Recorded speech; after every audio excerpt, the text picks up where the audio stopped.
Cisgender 1994 yılında transgender teriminin zıttı olarak ortaya çıkmış ve cinsiyetle ilgili toplumsal dildeki değişikliklerin bir sonucu olarak 2015 yılından itibaren sözlüklere girmiş bir terimdir.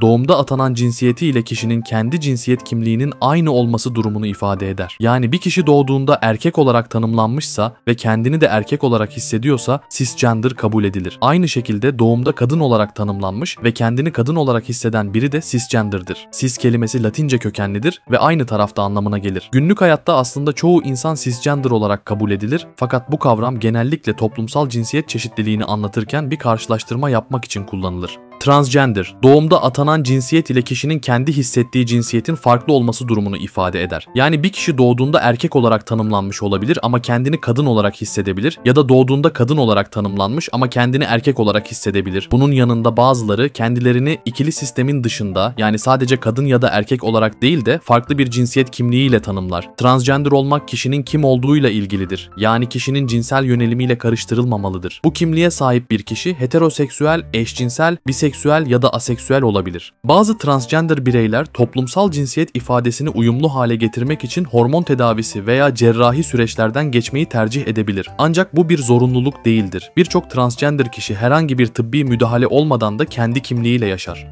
Genderqueer, kendini yalnızca kadın ya da erkek kategorisine sığdırmayan, ikili cinsiyet anlayışının dışında bir kimliği benimseyen kişiler için kullanılan bir kavramdır. Bu bireyler bazen hem kadın hem erkek gibi hissedebilirken bazen hiçbirine ait hissetmeyebilir ya da tamamen farklı bir cinsiyet kimliğine sahip olduklarını ifade edebilirler. Bu kavram toplumsal cinsiyetin aslında çok daha geniş ve esnek bir spektrum olduğunu vurgular. Queer kelimesi tarihsel olarak alışılmışın dışında anlamına gelir ve uzun süre olumsuz bir şekilde kullanılsa da günümüzde birçok kişi bu kelimeyi kendi kimliğini özgürce tanımlamak için sahiplenmiştir. Kısacası genderqueer olmak, toplumsal normların ya kadınsın ya erkek anlayışına uymayan, kendini farklı biçimlerde tanımlayan kişilerin deneyimlerini kapsayan bir çatı kimliktir.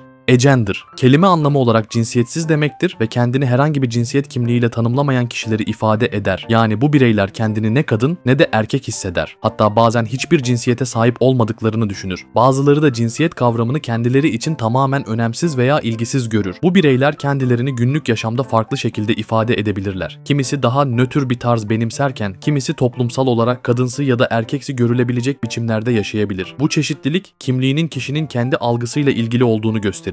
Gender fluid, cinsiyet kimliği zamanla değişebilen kişileri ifade eder. Yani bir gender fluid birey kendini bazı günler kadın, bazı günler erkek, bazen her ikisi birden, bazen de hiçbirine ait hissetmeyebilir. Bu değişim düzenli bir döngü halinde olmak zorunda değildir. Tamamen kişisel, esnek ve bireyin kendi deneyimine göre şekillenir. Bu kişiler için cinsiyet kimliği tek bir noktada durmaz, zaman içinde farklı biçimlerde yaşanabilir. Kimi gender fluid bireyler günlük yaşamlarında bunu kıyafet seçimleri, hitap biçimleri ya da tavırlarıyla ifade ederken kimileri bu değişimi daha çok kendi içsel dünyasında deneyimler. Non-binary, kelime anlamıyla ikili olmayan demektir ve kendini yalnızca kadın ya da erkek kategorisine sığdırmayan kişileri tanımlamak için kullanılır. Yani toplumsal cinsiyetin ikili sistemine uymak yerine bu sistemin dışında, arasında ya da tamamen başka bir yerde konumlanabilir. Çok geniş bir yelpazeyi kapsar. Bazı kişiler kendilerini hem kadın hem erkek hissedebilir, bazıları hiçbirine ait hissetmeyebilir, bazıları ise tamamen farklı bir cinsiyet tanımıyla var olabilir. Tek bir kimlikten ziyade birçok farklı deneyimi kapsayan bir şemsiye terimdir. Demigender, kişinin cinsiyet kimliğini sadece belli bir dereceye kadar hissetmesi anlamına gelir. Demi kelimesi Fransızcadan gelir ve yarım demektir. Bu yüzden demigender bireyler bir cinsiyetle tamamen özdeşleşmezler, onunla sadece belli ölçüde bir bağ kurarlar. Örneğin biri kendini demi kız olarak tanımlayabilir. Bu, kişinin kısmen kadın kimliğiyle bağ kurduğu ama kendisini tamamen kadın gibi görmediği anlamına gelir. Pangender, kendini birçok ya da tüm cinsiyet kimlikleriyle özdeşleştiren kişileri ifade eder. Pan kelimesi Yunanca kökenlidir ve tümü anlamına gelir. Dolayısıyla bu kimlik yalnızca bir cinsiyete değil, geniş bir yelpazeye, hatta bazen bütün cinsiyetlere birden ait hissetmeyi anlatır. Bu bireyler aynı anda birden fazla cinsiyet kimliğiyle bağlantı kurabilir ya da bu aidiyetlerini zaman zaman farklı biçimlerde yaşayabilirler. Bazıları için bu deneyim çok güçlü ve sürekli olabilirken bazıları için daha esnek ve değişken olabilir. Örneğin bir kişi hem kadın hem erkek hem de non-binary kimliği ile kendini özdeşleştirebilir. Bu da onun pangender deneyiminin bir parçasıdır. Bigender, kişinin kendini iki farklı cinsiyet kimliğiyle tanımlaması anlamına gelir. Yani hem kadın hem erkek kimliğini hissedebilir ya da bu iki kimlik arasında gidip gelebilir. Bazıları bu kimlikleri aynı anda taşıdığını hisseder, bazıları ise zaman zaman birine, zaman zaman diğerine daha yakın hissedebilir. Örneğin bir gender kişi kendini hem kadın hem erkek olarak tanımlayabilir. Bir başkası ise erkek ve non-binary kimliğini aynı anda benimseyebilir. Yalnızca kadın ve erkek arasında sınırlı değildir. İki farklı cinsiyet kimliğinin bir arada hissedilmesini ifade eder. Gender flux, kişinin cinsiyet kimliğini sabit bir noktada değil, değişen bir yoğunlukta deneyimlemesi anlamına gelir. Cinsiyetlerini her zaman aynı derecede güçlü hissetmezler. Bazen kendilerini çok net bir şekilde belli bir cinsiyete ait hissedebilirken, bazen bu his daha zayıf olabilir ya da tamamen kaybolabilir. Örneğin kişi bazı zamanlarda kendini güçlü bir şekilde kadın gibi hissedebilirken, bazı zamanlarda bu hissi daha silik ya da uzak olabilir. Aynı şey erkek kimliği, non-binary kimliği veya başka cinsiyet tanımları için de geçerli olabilir. Burada önemli olan kimliğin değişmesi değil, o kimliğin yoğunluğunun dalgalanmasıdır. Bu kimlik, toplumsal cinsiyetin yalnızca ne olduğu değil, bunu ne kadar hissettiği sorusuyla da ilgili olabileceğini gösterir. Gender flux bireyler için cinsiyet, sabit bir yoğunlukta değil, bazen güçlü, bazen zayıf, bazen de hiç hissedilmeyen bir deneyimdir. Androgynous, kişinin hem kadınsı hem erkeksi özellikleri bir arada taşıması ya da dışarıya bu şekilde yansıtması anlamına gelir. Androgynous bireyler kendilerini tek başına kadın veya erkek olarak tanımlamak zorunda hissetmez. Bunun yerine bu iki kimliğin harmanlandığı, daha karışık ya da daha nötr bir noktada durabilirler. Androgynous olmak yalnızca cinsiyet kimliğiyle değil, aynı zamanda kişinin dış görünüşüyle de ilişkilendirilebilir. Örneğin kıyafet seçimleri, saç tarzı, davranış biçimleri ya da genel görünüşü hem kadınsı hem erkeksi unsurlar içerebilir. Bu nedenle toplumsal normların dışında